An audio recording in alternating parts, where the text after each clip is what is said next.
Would VGK give up $10 million in cap space to acquire Mitch Marner?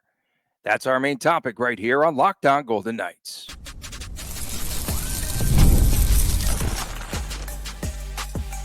You're Locked On Golden Knights, your daily podcast on the Vegas Golden Knights, part of the Locked On Podcast Network, your team every day. Hi again, everyone. Tony Cardasco and Chris Golick from Las Vegas. Thanks for making us your first listen every day. Of course, we are the only daily VGK podcast. And of course, I am a longtime sportscaster, a marketing consultant to the stars, and the host of the Believe in Vegas podcast. And he is Chris Golick. Chris is the owner of Silver State Cards and Sports and collectibles editor for the Hockey News. Now, coming up ahead on today's show, more interest and more news in Mitch Marner to Vegas. So we'll talk about that from the top. And then later on, we'll have zero Jack Adams consideration for Bruce Cassidy. And we'll also recap the Panthers versus Edmonton and a lot of penalties. And that one, I said, stay out of the stinking box. We are brought to you today by Gametime. Download the Gametime app today. Use that promo code LOCKEDONNHL, and you'll get $20 off of your first purchase. So, Chris, more news keeps coming out as Kelly McCrimmon apparently is pulling out several stops, or has already, in an effort to acquire Mitch Marner to Vegas. So the latest, James Myrtle said that the trade deadline deal, which we thought was just a straight-up deal, Marner for Mikko Rantanen, Carolina and Toronto, those trade talks, which Marner reportedly turned down. As it turns out, we now find out from Myrtle that VGK was included in the deal, and it would have been a combination of $10 million in cap space to Carolina, and it would have been perhaps two of three players, Ivan Barbashev, Tomas Hertl, and William Karlsson. Every day we have new updates in Marner to Vegas. Yeah, I mean, it's interesting. And McCrimmon made the comment, I believe, at the start of deadline week. Didn't expect the Golden Knights to be major players at the deadline. Remember that? Well, okay. Yeah. He was kicking the tires. He was kicking the tires here. And again, this just reeks of the Jack Eichel situation where it seemed like it was happening and then it kind of got quiet. And then all of a sudden it basically happened. So if there's one thing we know, at least as of this moment, it's there is interests and much more than just, okay, this sounds like a nice thing. There is genuine interest and desire to bring Mitch Marner to Vegas right now. So William Karlsson, we go back to Locker Day cleanout, and he said that this was a wasted season. So I think a lot of what his comments were, because he's very emotional, as we've seen in the past, I think he was upset now that he is in all these trade talks suddenly. I mean, welcome to the NHL as a 32-year-old winger getting a contract that's maybe a little more generous than it should be right now. I think that's the starting point. And listen, this is what you get when you're a Golden Knight. This is exactly what you sign up for. To be fair, William Karlsson signed this contract before they became the evil empire, so to speak. But nowadays, medieval empire. Medieval empire, my bad. This is just part of what it's like being, and not just a Golden Knight, but in the National Hockey League. In Vegas, I think the temperature is a little bit hotter once you get to this stage of your career, aka Jonathan Marchessault, obviously. So, you take the good with the bad. William Karlsson scored a total of 13 goals or something like that in the previous 2 seasons. And then he comes in and gets 40 goals and he gets a nice contract and he's got a Stanley Cup in a wonderful situation. So good on him. But in the same breath, this is the time when, if there's a deal to be made to improve the Golden Knights, Kelly McCrimmon will trade any asset that makes sense. For the first time, we hear Tomas Hertl's name mentioned in trade talks and trade rumors. And again, we have to point to the fact that everyone is expendable on this team. except for Jack Eichel.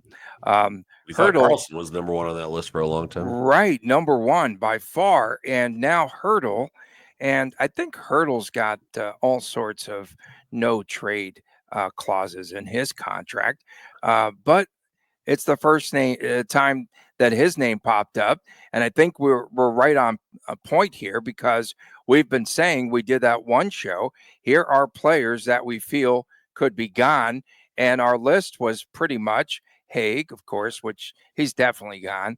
Karlsson and Barbashev were our top three for crying out loud.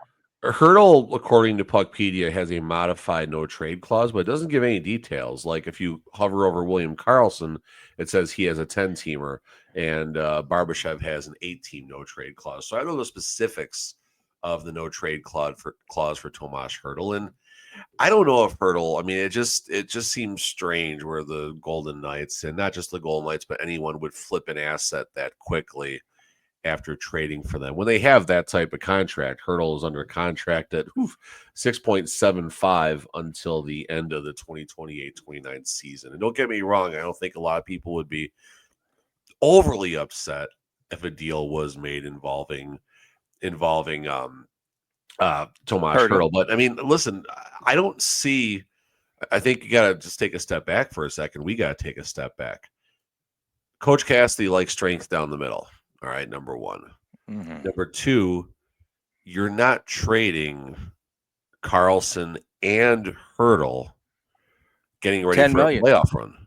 Hang on. $10 million. It needed to total $10 million. So you have Barbashev is the answer to that question. Barbashev, Karlsson, Hurdle. What two of the three would you trade? Because that pretty much amounts to Barbashev. You cannot trade Hurdle in that circumstance because so it would be Barbashev and Karlsson is what you're saying? Yes. Pretty much. Okay. Yeah, that's 10 fair. point. Yeah, that equates to 10.9. That equates to 10.9 million. You can't. The second center would be Nick Waugh. The third center would be Brett Howden. The fourth center would be Jonas Rondbjerg if that were to happen, and that certainly wouldn't unless McCrimmon had another rabbit up his or another ace of spades up his sleeve or something like that. Rabbit in the hat. Couldn't think of what pun to use right there. So,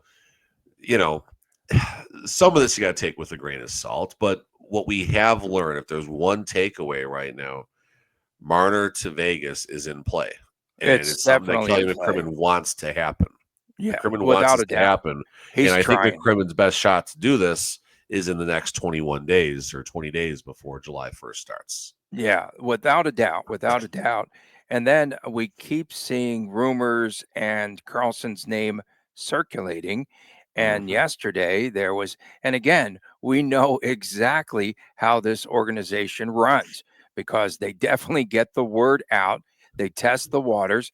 Jay Fresh yesterday talking about perhaps, VGK shopping William Karlsson. Oh, he'd be a great fit in St. Louis. So now, again, I think, seriously, VGK is willing to give up Barbashev, Karlsson, and who knows what else, but they're trying vigorously to get this deal done. And every time I see more rumors out there, the Kings are big players. And Anaheim is a big player because they have so much money and they can pay Marner up to $14 million.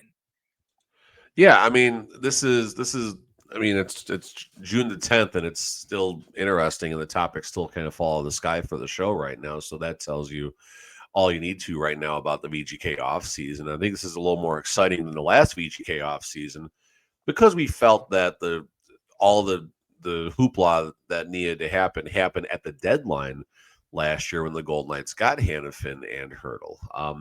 Hurdle had some really good pockets, and he really shined, I would say, in the second half of the last regular season and kind of became a ghost, unfortunately, come playoff time.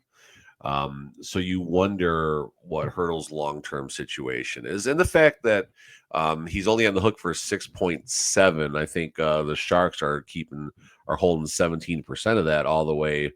Yeah, 17% is retained by the Sharks all the way through the end of that contract. So you get a little bit of a deal should anyone take on Tomas Hurdle in his contract. Yeah, and I'm just wondering too what the demeanor of especially like a Karlsson will be kind of pissy, I think, if he comes back to play for VGK, if he knows that they've been shopping him around. Coming up next, Bruce Cassidy spurned in the Jack Adams voting. We'll talk about that much more on the way right here on this edition of Lockdown Golden Knights. You just realized that your business needed to hire someone, well, yesterday. How can you find amazing candidates fast? Well, that's pretty easy. Just use Indeed. When it comes to hiring, Indeed is all you need. Stop struggling to get your job post seen on other sites.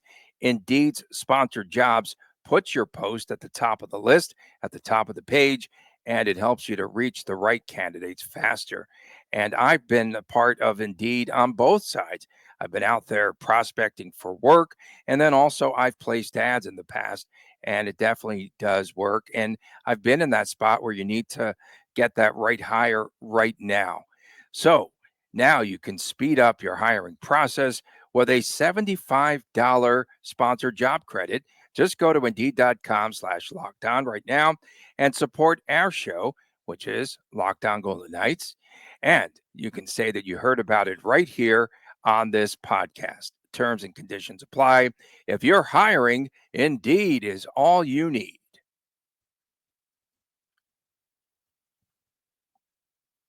Welcome back from Las Vegas on this Tuesday edition of Lockdown Golden Knights. Tony Cardasco and Chris Golick reporting. We appreciate you making us your first listen every day. And of course, please subscribe to our Lockdown Golden Knights YouTube channel. It is hard to believe, Chris, that Bruce Cassidy didn't even receive one vote, not one vote in the balloting for the Jack Adams Award. Spencer Carberry won the award, well deserved there. Cassidy, I think, was runner up a couple of times in his career. He won it back in 2020 with Boston, and he led VGK to the Pacific Division title this past season. So why no respect?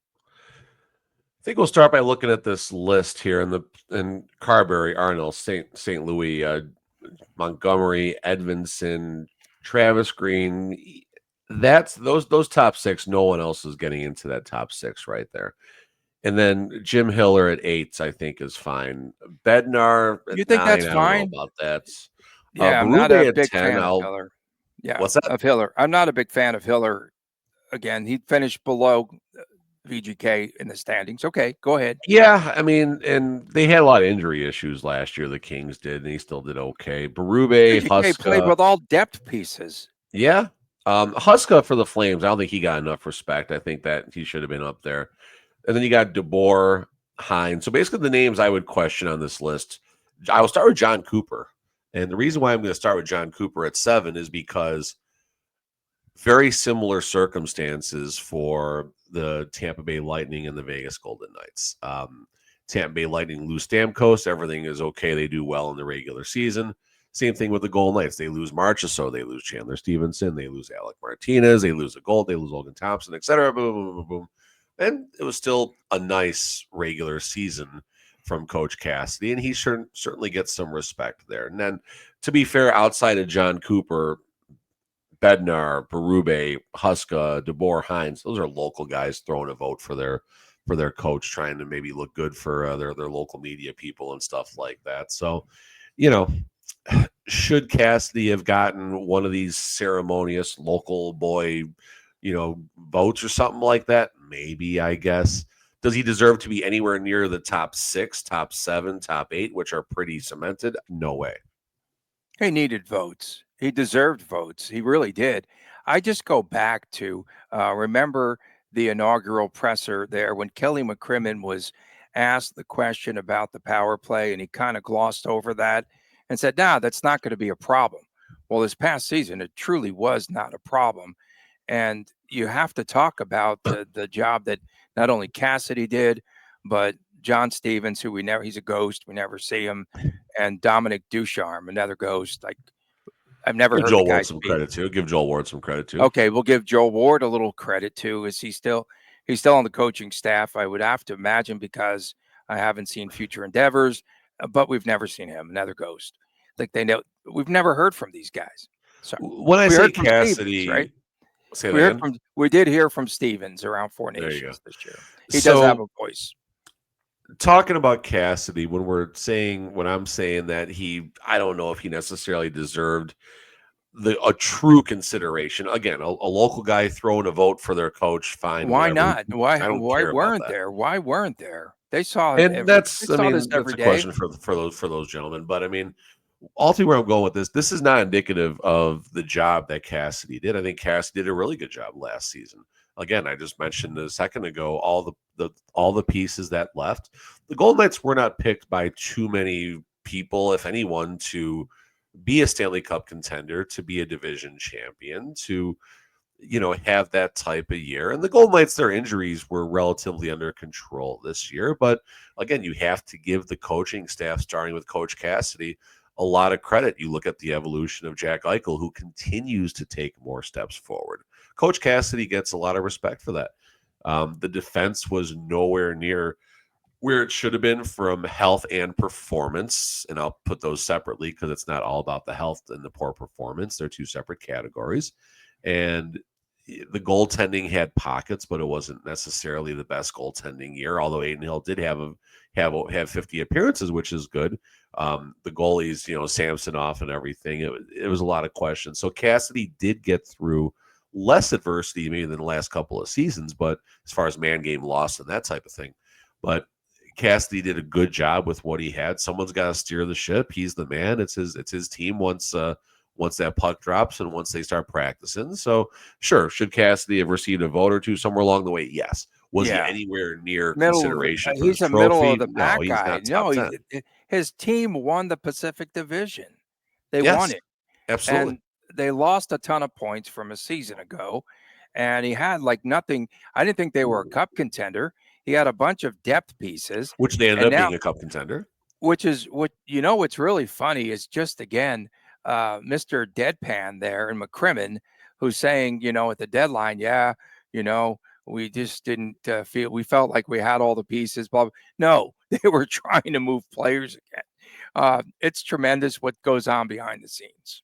Yeah, no, I mean, if John Cooper, like I said, my line is John Cooper and Jim Hiller as far as people that received national attention for this trophy. Once you get to Bednar and below, that's just local guys throwing a vote for their coach, whether they're doing it because someone's telling them to or they're just doing it to be nice, whatever. It could cost a PR guy his job, Carberry, Arnold, St. Louis, Montgomery, Edmondson, Travis Green. Those top six, yes, 100%. John Cooper, I think, got a little more of the name recognition. Again, John Cooper, very solid year. We're not saying anything negative about the job that he did, but I think that's simply name recognition. People always vote for Cale Makar for the Norris because of what he's done, and they may not look as closely at what he's actually done, even knowing he's going to have a magnificent season. So that's about, and I'm not advocating for Cassidy to be number 7 overall in the Jack Adams either, but his name should be on this list. I certainly concede that. Do you remember the ultimate takeaway? His name Right. should be somewhere among this top 13, maybe even somewhere in the top 10. Do you remember the show that we did? And I said that Cassidy deserved consideration for the trophy, period. I just Fair. thought I thought that he did a good enough job there. I thought through his own little sort of adversity, who knows what else went on behind the scenes. Yes, something did. It's Vegas. Nicks and injuries and what have you. But again, with a group just it's full of depth pieces. Like outside of Eichel, like I don't know how this team truly pulled it together. I don't. Like every day, I'm like, yeah, they had career years from several players there, like Howden and such, and Kolasar, and Dorofeev, and they just like were rolling the dice there with this team. I just think he did a very good job with the Golden Knights. Coming up next, there were 140 penalty minutes last night. Cardasco said, stay out of the freaking box. That's what I said in our preview. We'll talk about our recap when we return right here on Locked On Golden Knights. I almost said a bad word. There's nothing like playoff hockey. The energy, the rivalries, the nonstop action with the Stanley Cup playoffs heating up here in the finals. There's never been a better time to see it live. And Game Time makes getting into the building fast and affordable. That's right. You can check it out if you want to travel to Edmonton for Game 5 or game number 4 in beautiful Sunrise, Florida, where it was 91 degrees and the humidity was really high yesterday, and it might have affected the ice. Okay, in any event, they have all sorts of last minute ticket deals, zone deals for deep discounts, panoramic seat views, Golick's yawning, and the all in pricing with no hidden fees. Plus, ticket prices often drop the closer you get to the puck drop. So that's the best time to buy tickets. We've done that before outside of T-Mobile Arena. So definitely like the zone deals, the last minute deals. You save up to 60% off of buying last minute for sports, for concerts like Kenny Chesney at the Sphere, comedy, theater, and much, much more. And Game Time includes the fees up front and backs every order with the ticket coverage guarantee. So take the guesswork out of buying tickets today with Game Time. Download the Game Time app, create an account, use that promo code LOCKEDONNHL, and you'll receive $20 off of your first purchase. Again, download the Game Time app today. Use the promo code LOCKEDONNHL, $20 off your first purchase. Download the Game Time app. Last minute tickets, lowest price guaranteed. Game Time.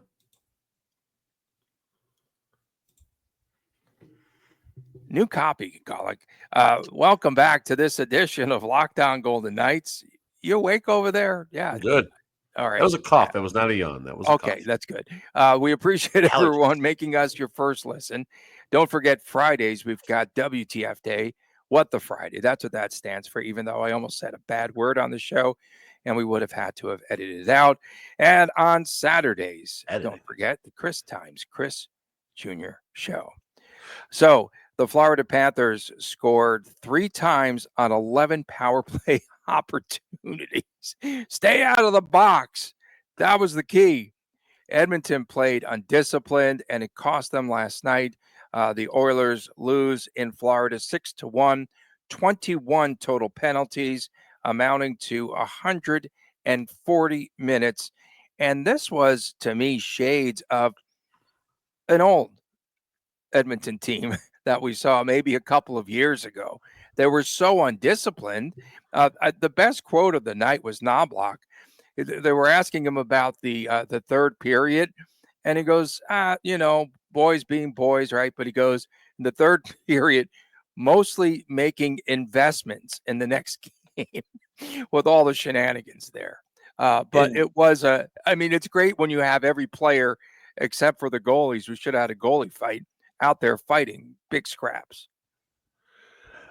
Paul Maurice, that's my takeaway. This dude's just a friggin' gem in his interviews and stuff. And I think before the game, someone asked him, was it about Bennett or something like that? Or hey, I don't know who they asked about. He's like, yeah, we're trading him. He sucks. And then in the game, I think that player, whoever they asked about, all of a sudden was doing well. Jackie Redmond was asking, and he said something. He has the bubonic flu or something like that. No one should want him, and he's not that good of a player. It's so funny. And I actually just Googled Paul Maurice quote here so I can find it directly. And I didn't find that one, but I found a few other ones here. So sometimes you say a prayer, sometimes you shotgun a beer. That's kind of our team. This isn't the Oprah Winfrey show. My feelings don't matter. We will systematically deconstruct, frustrate, embarrass, and obliterate the Bruins one game at it. Paul Maurice is great. He's so much fun here. I do like Knobloch's comments, investments into next game.